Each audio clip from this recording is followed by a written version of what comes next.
ఇప్పటి వరకు బయటికి రాని ఓ ఆసక్తికరమైన విషయం ఇప్పుడు బయటకు వచ్చింది.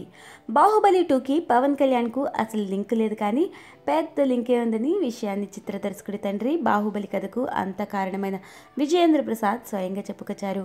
ప్రత్యక్షంగా పవన్తో సంబంధం లేకుండా ఆయన మానియాతో అల్లుకున్న దృశ్యాలే బాహుబలి 2 ఇంటర్వెల్ సీన్స్గా మారాయట.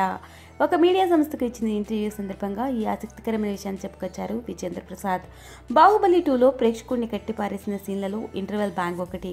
ఊహించిన రీతిలో ఉత్కంఠను పెంచేస్తూ స్క్రీన్ మీద మహిష్మతి ఊపిరి తీసుకో అంటూ విశ్రాంతికి బదులుగా వచ్చిన మాటలు మరింత ఆసక్తికరంగా ఉంటాయి. ఆ మాటలకు ముందు వచ్చిన ఉద్వేగభరిత సీన్లు ప్రేక్షకుడిని విపరీతంగా కదిలించి వేస్తాయి. అయితే ఆ సీన్లకు మూలం పవన్ కళ్యాణే అట. అదెలాగో విజయేంద్ర ప్రసాద్ మాటల్లో చూస్తే, బాహుబలి 2 ఇంటర్వెల్ సీన్ ఎలా ఉండాలన్న విషయం మీద చాలానే ఆలోచించాం. బల్లాల దేవునికి పట్టాభిషేకం జరుగుతుంది, కానీ సంతృప్తిగా ఉండడు. బాహుబలికి జనం పడుతున్న నిరాజనాలు చూసి అసూయతో రగిలిపోతాడు. ఇది మేం అనుకున్నది, దాన్ని ఎలా చూపించాలా అని కింద మీద పడుతున్నాం. ఆ సమయంలో అనుకోకుండా టీవీ చూసా. ఏదో ఆడియో ఫంక్షన్ జరుగుతోంది. పవన్ కళ్యాణ్ అక్కడ లేడు, కానీ పవన్ పేరు పలికినప్పుడల్లా జనం వెర్రిగా ఊగిపోతున్నారు.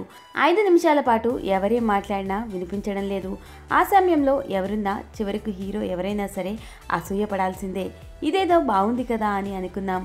వెంటనే ఆ ఇంటర్వెల్ సీన్ రాసేసా. అలా బాహుబలి 2 ఇంటర్వెల్ సీన్కు పవన్ కళ్యాణ్ స్ఫూర్తినిచ్చాడు అని చెప్పుకొచ్చారు. పవన్ మీద ఆయన అభిమానులు చూపించే అభిమానం బాహుబలి 2 కీలక ఘట్టానికి కారణమైందన్నమాట.